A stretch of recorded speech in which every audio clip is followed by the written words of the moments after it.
강아지와 함께 산책을 나왔더니 길둑에 이 귀한 것들이 지천입니다. 관심이 없을 때는 그냥 이름 모를 풀이었었는데요. 알고 보니 엄청난 효능을 지닌 보물입니다.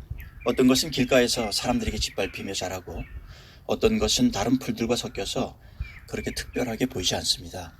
그런데 이게 무엇인지 알고 나니 한 포기 한 포기 모두 귀해 보입니다.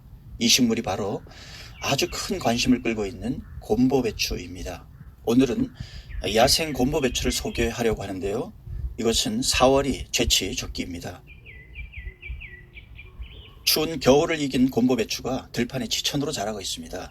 여기도 저기도 산책길을 따라 끝없이 보입니다. 어렸을 때부터 흔히 봐왔던 것인데요. 그때는 그냥 잡초로만 여겼었습니다. 그런데 눈여겨 찾아보니 오늘은 아주 특별해 보입니다. 곰보배추는 배추 어릴 때 모양하고 비슷한데 이 표면이 울퉁불퉁합니다. 어린 속잎도 큰 잎도 모두 마찬가지로 울룩불룩합니다. 아마 그래서 곰보배추라 불렀나 봅니다. 곰보배추는 추위에 정말 강해서 아무리 혹독한 겨울이라 하더라도 잎이 얼어 죽지 않고 생명을 유지할 수 있습니다. 이 식물 안에 들어있는 폴리페놀을 비롯하여 다량의 특별한 성분들이 체내 대사 조절을 해주기 때문이라고 합니다. 이렇게 해서 겨울을 이겨낸 잎은 이른 봄이 되면 어떤 식물보다도 먼저 스스로 살아있음을 뽐내듯이 언잎을 녹이며 순을 내보냅니다. 아직 추위가 채 가시기도 전인 2월 하순, 다른 식물들은 아직 기지개도 펴지 않을 그때부터 조금씩 자라기 시작해서 3월 중순이 되면 그 모양이 완전히 자리 잡고 4월을 넘어서면 잎을 넓게 펼친 곰보배추를 볼 수가 있습니다. 곰보배추는 잡초처럼 생명력이 강해서 우리나라 전역의 물가나 들판, 논둑 어디에서나 만날 수 있습니다. 여기를 보시면 곰보배추가 꽤 많이 자생하고 있는데요. 이 뚝 바로 아래는 물이 흐르고 있습니다. 곰보배추는 이렇게 습기를 머금을 수 있는 내과 가장자리 양지 쪽에서 잘 자랍니다. 번식력 역시 워낙 강해서 몇 포기만 있어도 다음 해에 주변으로 씨앗들이 날아가 군락을 이룰 정도로 퍼지는 식물입니다. 그런데 제가 오늘 이 잡초에 불과한 식물에 대해 왜 이렇게 강조하는지 아시겠습니까?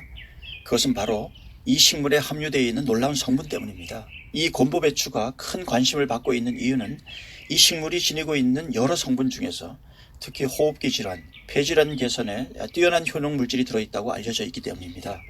곰보배추에는 플라보노이드 그리고 페놀산을 포함하여 17가지 항산화 작용 성분이 들어있다고 하는데요.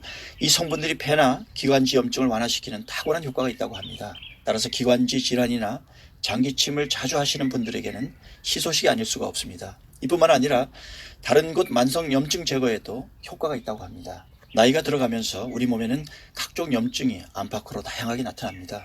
겉으로 보이는 아토피도 일종의 염증이고 피부 염증도 마찬가지입니다. 이뿐만 아니라 몸 안에 있는 혈관 같은 곳에서도 장기간 노폐물이 쌓이면 걸러내지 못해서 염증이 생긴다고 하고 비염, 관절염, 기관지염 모두 염증입니다. 그런데 곰보배추에 들어있는 페놀을 포함하여 다양한 성분들이 우리 몸 안팎의 염증을 개선시켜주는데 아주 좋은 효과가 있다고 합니다.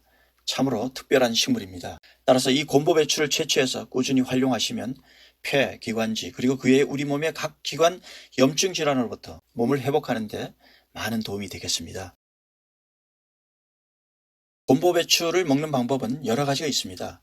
곰보배추 잎을 따서 씹어보면 독특한 향과 함께 쓴바귀처럼 뒷맛이 아주 씁니다. 쓴나물을 좋아하시는 분들은 오히려 이런 맛을 좋아하는데요. 잘 씻어서 쌈으로 먹어도 괜찮습니다. 또 쓴맛을 제거하려면 끓는 물에 살짝 데친 후 30-40분 정도 우리면 연해지고 쓴맛도 사라지게 되는데요. 양념을 해서 먹으면 봄나물로도 아주 훌륭합니다.